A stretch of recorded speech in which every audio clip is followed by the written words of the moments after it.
शैतानी चुड़ैल की मौत के बाद उसकी लाश न केवल 1000 साल तक नहीं मरी, बल्कि उसने स्वप्न को नियंत्रित कर दूर से ही हत्या कर दी। यह भयानक माहौल सचमुच डरावना है। आज मैं आपको 2024 इंडोनेशिया की नवीनतम थ्रिलर फिल्म डुओ मिंग मंगियन लाया हूं। मैं जोर देकर सुझाव देता हूं कि इसे गहराई से रात के समय एक सुनसान जगह पर अकेले देखें। कहानी इंडोनेशिया के उत्तर पश्चिमी भाग के एक दूरस्थ छोटे पहाड़ी गांव में होती है। सुगमा पास के गांव की सबसे शक्तिशाली चुड़ैल है। वह खुद को पहाड़ों के संरक्षक देवता राद्दी का पुनर्जन्म मानती थी, लेकिन उसने कभी नहीं सोचा था कि सुगमा बाहरी रूप से दयालु लेकिन अंदर से बेहद दुष्ट थी, जो अक्सर ग्रामीणों का इलाज करने के बहाने से काले जादू का अभ्यास करती थी। लेकिन अंततः अंगुलियों में फूटने के बावजूद आग में नहीं गया। सच जानने के बाद गुस्साए गांव वालों ने उसे पहाड़ी के पीछे की छोटी लकड़ी की झोपड़ी में बंद कर दिया। लकड़ी के खंभे से उसके हाथ पैर बांधकर उसे यहाँ छोड़ दिया गया ताकि वह खुद मर जाए। यहाँ तक कि यंगजी भी उससे अंतिम बार मिलने के लिए मना कर दिया गया। ऐसा कई हफ्तों तक चलता रहा। जब फिर से कमरे का दरवाजा खोला गया तो सुकमा पहले ही एक लाश बन चुका था। हालांकि और भी विचित्र यह था कि कुछ दिनों बाद यांगजी सुकमा के लिए बदला लेने और नफरत शांत करने के लिए उस महिला के छोड़े गए शाप के साथ फिर से छोटे लकड़ी के घर में लौटा। जब उसने मंत्र पूरा किया, कमरे की लाइट अचानक बंद हो गई और महिला की लाश रहस्यमय तरीके से सोते हुए गायब हो गई। बस वहां एक खौफनाक कठपुतली रह गई। तब से छोटे पहाड़ी गांव में अजीब घटनाएं लगातार होने लगी और बड़ी संख्या में ग्रामीण गांव छोड़कर बाहर जाकर रहने का विकल्प चुनने लगे। समय तेजी से बीतकर 30 साल बाद तक पहुंच गया। मुख्य पात्र लेटो हमारे सामने आता है, जो एक हाई स्कूल का छात्र है और उसे निश्चिंतता से रहना चाहिए था। उम्र का, लेकिन न जाने क्यों हाल ही में वह हमेशा कुछ अजीब चीजों का सपना देख रहा था। ये लोग रेटो को नुकसान पहुंचाना नहीं चुनते, बल्कि ऐसा लगता है कि वे उसकी मदद करना चाहते हैं। उस दिन वह हमेशा की तरह स्कूल जाने के लिए बस में बैठा था। यह सोचकर कि सीट पर थोड़ा आराम कर ले, वह आंखें खोलते ही एक बहुत ही डरावना दृश्य देखता है।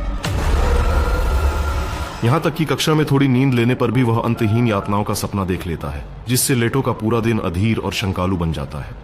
उसके दादा ने उसे सर्वोत्तम मानसिक चिकित्सक से उपचार दिलाने की कोशिश की, लेकिन उसकी अनिद्रा और अधिक सपने देखने की समस्या में कोई सुधार नहीं आया। इस दिन कक्षा में एक सुंदर ट्रांसफर छात्रा आई जिसका नाम उलान था। पहली बार आते ही उसने लेटो को घूरना शुरू कर दिया, लेकिन लेटो इस नई लड़की सहपाठी को नहीं पहचानता था।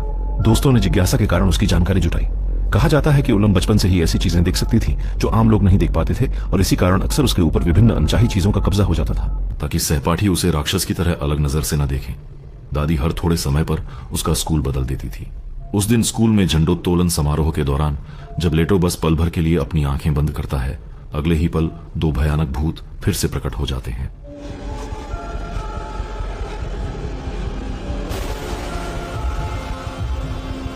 ठीक उसी समय हाथ थाम लिया और उसे शांत होने के लिए सांत्वना दी। उसकी सांसों को नियंत्रित करने के लिए कहा। रेटो ने वैसा ही किया जैसा उसने कहा, और सच में कुछ क्षणों बाद जब उसने अपनी आंखें फिर से खोली, सामने वाला पहले ही गायब हो चुका था। शुरू में रेटो ने सोचा कि यह सब उसकी कल्पना है और वह जल्दी से बाथरूम में जाकर अपना चेहरा धोने गया ताकि वह सचेत हो सके। लेकिन जब उसने अपना सिर उठाया तो उसने अपने पीछे उलाई को देखा।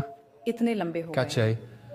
क्या तुम देख सकते हो जो मैं देख रहा हूं? बुलाई ने कोई जवाब नहीं दिया, बल्कि रेटो को याद दिलाया कि जो कुछ अभी हुआ वह कोई भ्रम नहीं था और भविष्य में जब भी ऐसा हो तो उसके कहे अनुसार करना। लेकिन जब रेटो घर जाने के लिए बस में बैठा था, अजीब घटना फिर से हुई। उसके बगल में बैठे अजनबी आदमी उसकी गोद में गिरकर गहरी नींद में सो गया। रेटो बस उसके सिर को सहारा देना चाहता था। अगले ही सेकंड में वह सीधे एक और स्थान पर पहुंच गया जहां डिब्बे में सभी यात्री मृत शरीर की तरह थे और वही व्यक्ति बिस्तर के सामने खड़ा होकर लगातार रो रहा था।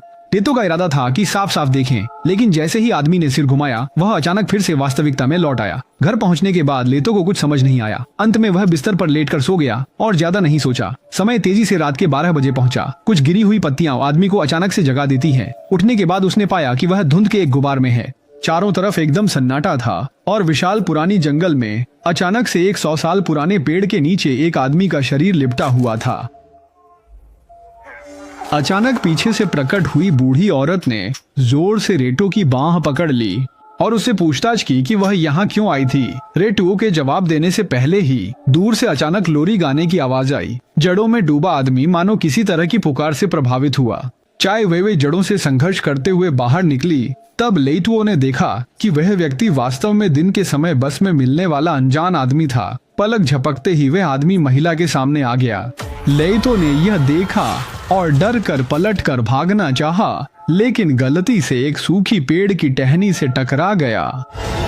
एक बार चुंबन, एक बार इस समय लेटो का दिमाग जंगली जीवन की तरह हो रहा था और उसे अपने सभी पहेलियों को सुलझाने के लिए किसी की जरूरत थी। लेटो ने अपना बैग उठाया और स्कूल जाने की तैयारी की। जब वह लिविंग रूम से गुजर रहा था तभी उसने उस अनजान आदमी की मौत की खबर देखी और ऐसा लगता था कि इसी तरह का तीसरा मामला भी था। ऐसा प्रतीत हो रहा था कि सपने में घटित सब कुछ वास्तविकता में आ गया था। अपनी और उस आदमी के बीच के संबंध को समझने के लिए लेटो ने अपने दोस्त की मदद से मृतक का पता खोज लिया। चूंकि आदमी नींद में अचानक मौत के घाट उतार दिया गया था और उसकी गर्दन पर अजीब निशान दिखाई दिए, उसकी पत्नी को शक हुआ कि यह शैतान का काम है। तभी लेथो ने देखा कि सपने में दिखाई दी वह बूढ़ी औरत। लेथो सभी पहेलियों को सुलझाने के लिए बेताब था और बिना किसी संकोच के उसके पीछे दौड़ पड़ा। सोचा नहीं था कि बस एक मोड़ के बाद ही वह पल भर में गायब हो जाएगा। लगा था कि अब दोनों की फिर से मुलाकात का कोई मौका नहीं होगा, लेकिन रेतु ने जल्द ही सपने में फिर से उसे देखा।